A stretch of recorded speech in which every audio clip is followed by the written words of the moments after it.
Hey, my name is John Farwell, and I serve with Athletes in Action Basketball. Currently, I am the National Director for the Middle East for Athletes in Action, and I really am looking forward to having this moment with you to talk with you about the process of teaching.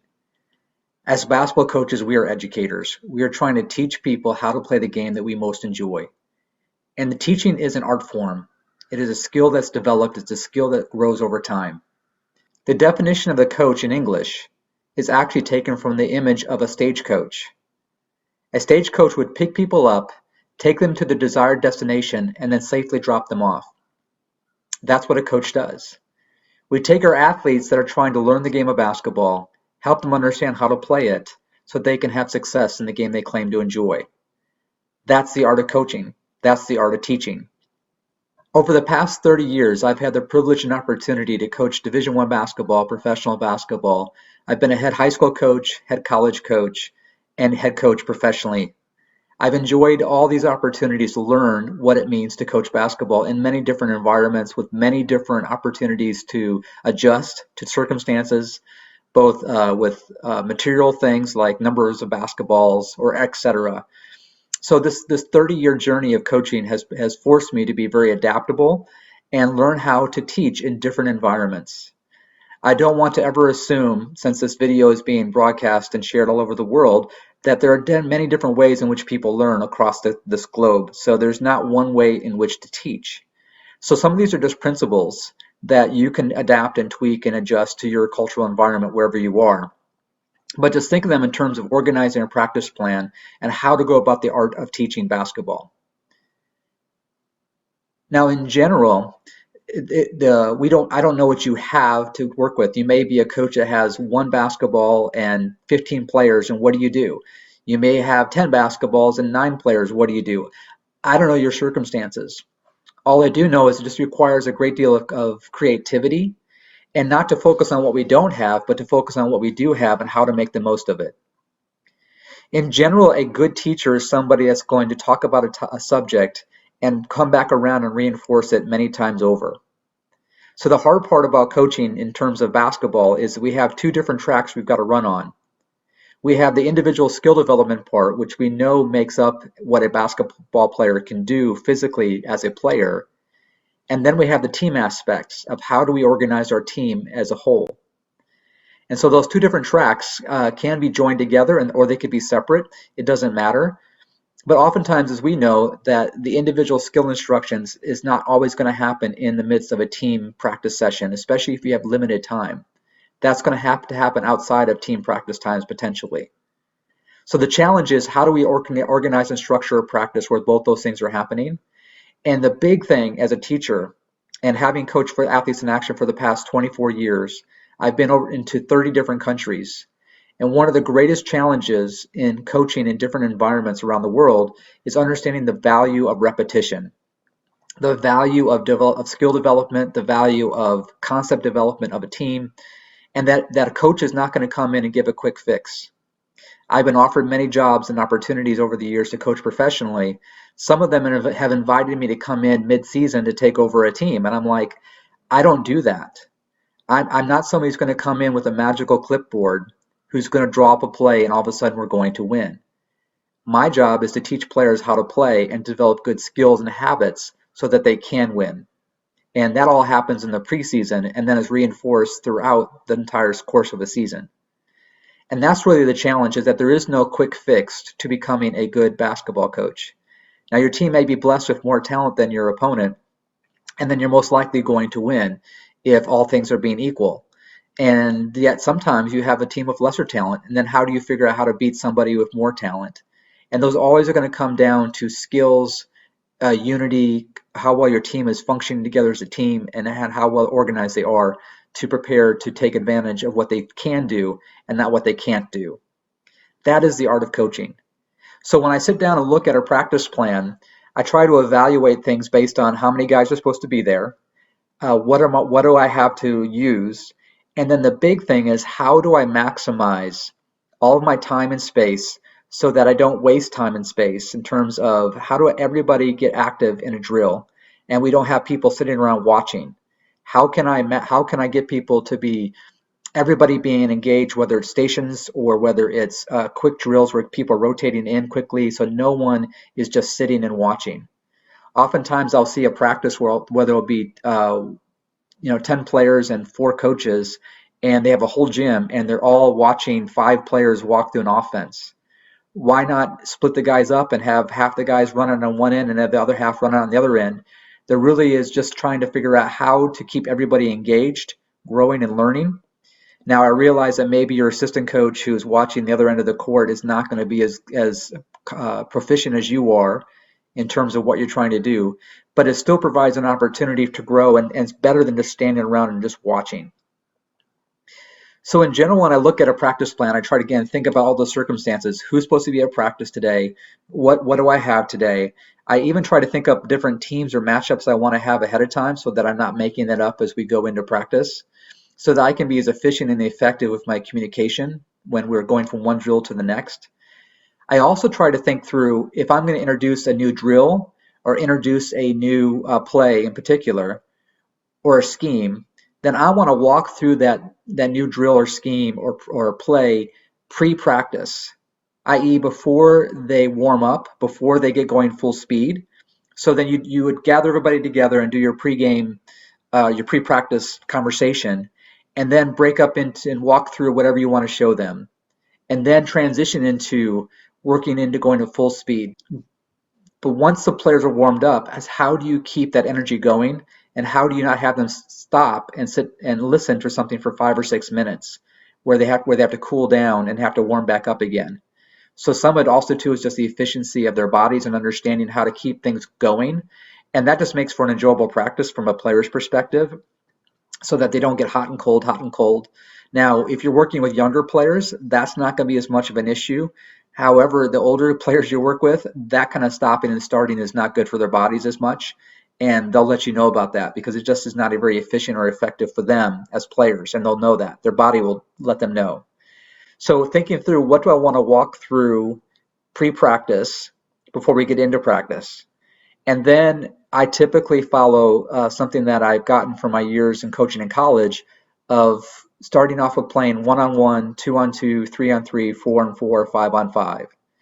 And that progression throughout the practice of working through those different skill developments, from individual skill development and 1-on-1, and they can be both offensive and defensively skills, working 1-on-1, to 2-on-2, how to read screens and the efficiency of reading screens or defending screens, and then 3-on-3, which is really a fantastic drill because if you're using it from a defensive perspective, you really have no place to hide in a 3-on-3 drill because you have to be in perfect position and your rotations are easier to see. And so guys can understand where they need to go and why they need to go there. I can remember watching my son do a 3-on-3 drill on his high school team, and he just did not want to drop down and rotate because he was so concerned about guarding his man. Now, after practice, and again, I wasn't coaching his team, I was just watching, and been able to walk him through the logic of why it's important that the ball is the most important thing to stop on defense, not your individual man. And really that's the beginning of getting that team concept solidified in their brains in terms of the most important thing is we win and we lose as a team. And it's about us doing our job to stop one basketball, 5 guys stopping one basketball.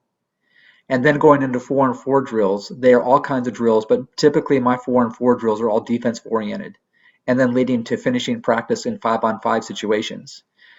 And now throughout the course of the year, I may not always follow that pattern, but I will generally structure my practice plan. And each of those different drills, or those segments of 1-on-1, 2-on-2, 3-on-3, 4-on-4, 5-on-5, will be highlighting a different issue that I see that we need to work on.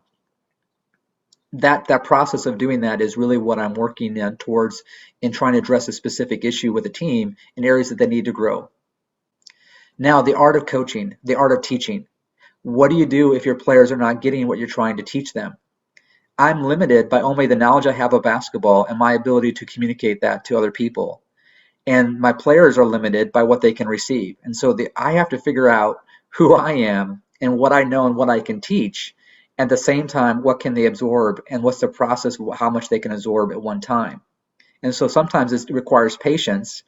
And I think really the biggest thing in patience it requires from us as coaches And I've heard a famous coach in America say that coaches are the ones that get more impatient than players because we want to move on with things faster than our players are ready to. And so then maybe how do we have a skill that we want to grow in our team? And how do we do different drills that are emphasizing the same skill so they also don't get bored doing the same thing over and over again? Now, I'm aware, and I've heard this, that the San Antonio Spurs have the exact same practice plan every day. Now, the rationale for that, according to Coach Popovich, is that they don't waste their mental energy thinking about what the drill is, but thinking more about what the skill or what the purpose of the drill is, and learning new drills and trying to figure it out. And they don't waste that time every day trying to communicate that. Now, again, he's working with professional players who have a very high basketball IQ and all those kind of things. But it's something that's valuable to him that he doesn't want them to be spending mental energy every day learning a new drill and having to think about that. So again, there's pros and cons to all these things. There's not one way to do this. And then you have to think about what is your environment? What level of basketball you're coaching? What are the basic skills that are needed? I can remember coaching my pro team overseas, and we would do basic jump stop V cut drills before practice. And a player that we were looking to recruit, who was an older guy in the league, came to watch practice. And he watched us doing our jump stop V cutting drill and said, "There's no way I'm doing this," because he didn't care. He didn't think those kind of basic skills were necessary to be reinforced, even as a professional athlete. And yet I know that the Chicago Bulls did those basic, what we would call basic camp drills, basketball camp drills of jump stop V cuts almost every day as part of their warm-ups. The basic skills of basketball, the higher you go, don't change. What changes is the strength and the speed in which they're accomplished. But the basic skills will never go away. And so how do we not lose focus on the simple things of the game that we can easily get lost? And then how do you also in your practice plan consider the ideas of what's going to happen if somebody gets injured, somebody gets sick? How do you adjust mid-practice if you go from having, let's say, 10 players down to 9 players or 8 players? Then what do you do to make the most of your time instead of just, hey, let's just play pickup? Now, that's fine just to play pickup. There's nothing wrong with that. I'm just saying that you might want to accomplish more things with that time, especially if you're limited in gym space, as I'm sure many of us are. So thinking through ahead of time, what are we going to do if people get hurt, if I don't have enough people? I can remember showing up to practice at my professional job and only having 9 players in practice. And I'm thinking, gosh, what am I going to do? I don't want this just to be a day that we just don't get much done. And that's when I came up with a drill that I don't know if anybody else has done this before, but I came up with a drill to make sure that everybody could participate and play in 3-on-3-on-3 without having anybody having the ability to rest. So, but all that came as about as a necessity in that moment to come up with a drill. 99.8% of what I use as a basketball coach, I've either have been taught by my own coaches that I played for or worked with, or I've observed from somebody else. Only a few things that I do in basketball are uniquely my own that I actually came up on my own. So I don't even begin to pretend that that I'm some kind of basketball genius, because I'm not. That's again the art of coaching, is the ability to apply those things in your drills and in your circumstances, in your situations, to be able to make it applicable to the young men and women who you are coaching. So really what that comes down to for me is humility. How do I remain humble? How do I stay an active learner as a coach? I've been coaching now for over 28 years. And how do I remain an active learner in coaching? I am more fascinated today, not so much about the game of basketball in terms of who's winning, who's losing. I'm really fascinated with the art of teaching. Who are good teachers of the game? How do they teach the game? How do their players understand what they're learning and how they apply it? That to me, no matter what I'm doing, is I'm really fascinated with the process of teaching and communicating. So for us, as you think back about yourself and how can you humbly say to yourself, okay, well, this is where I am as a coach. And it's a process and a journey that you're going to keep growing on as a coach. You don't ever arrive. Your success is not necessarily defined by the wins and losses. I know the world's going to say that we're defined by our wins and losses, but all of us are dealt different hands in terms of some teams are stronger than others, and etc. It's about, does your team achieve its best? And when we can focus our team on achieving their best, how can I as a coach focus on me coaching my best, knowing that I am in a process, I'm dynamic, I'm growing, and how do I stay in that space of growing and learning, and even of being able to say to my players, hey, I don't know what to do here, but this let's try to do this. And then even inviting some of your players into the process of problem solving, especially with my professional players that I work with. It's not about me having all the answers. And I always will tell my guys before every game, it says, hey, we're going to have problems that we're going to face today. We're going to have challenges that we're going to face in this game. But I do know that together we can figure it out. And so how do we invite everybody to contribute to solving the problem? Now, obviously, the younger players you have, you don't necessarily want to open up that conversation, because it could lead to places and suck up time that you don't have to give. So I'm talking about when you're working with mature players who actually understand the game, understand the basics of the game, and especially doing it at a professional level where their livelihood's on the line. That's a whole different story. However, there are times where you can invite these players into asking questions. So, for example, I spend most of my time not telling my players what to do. I ask them why. Why are we doing this? Why did you do that? And getting them to understand that basketball is fast-paced chess. You're making decisions with your body, and you're thinking in space about why you should do what you should do. Now, oftentimes we don't know what we're supposed to do as players, and so we teach them, hey, in this situation, this is the best thing to do. This is what we want to do, and this is why.